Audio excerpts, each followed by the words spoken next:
À l'ère des réseaux sociaux, même les publications les plus anodines peuvent susciter des réactions inattendues, parfois désagréables.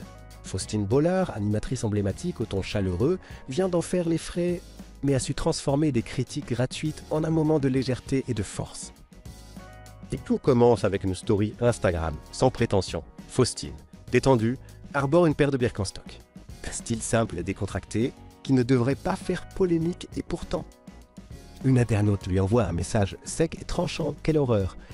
Une critique sur son choix vestimentaire qui, à elle seule, aurait pu passer pour un simple commentaire de mauvais goût. Mais l'histoire ne s'arrête pas là. La même internaute revient à la charge quelques minutes plus tard, cette fois en ciblant directement l'apparence physique de l'animatrice, déjà bien marquée « Attention au soleil ». Une remarque à la fois intrusive, blessante et non sollicitée qui met en lumière une triste réalité. L'exposition médiatique rend les personnalités publiques particulièrement vulnérables au jugement gratuit.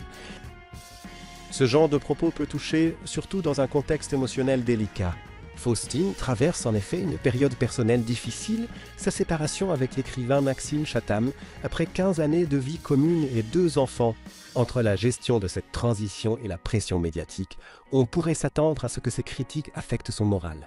Mais c'est là que Faustine surprend. Plutôt que de réagir avec colère ou de se laisser atteindre, l'animatrice choisit l'autodérision. Elle partage les captures d'écran des messages reçus avec humour, soulignant l'absurdité de ses attaques. Une manière subtile de montrer qu'on ne peut pas toujours contrôler ce que les autres disent, mais qu'on peut contrôler la façon dont on y répond. Cette réaction a été largement saluée par ses abonnés qui ont vu un bel exemple de résilience et de confiance en soi, dans un monde où les réseaux sociaux amplifient autant le soutien que la méchanceté. Faustine rappelle qu'un sourire et une pointe d'humour peuvent être les meilleures armes face aux jugements injustifiés.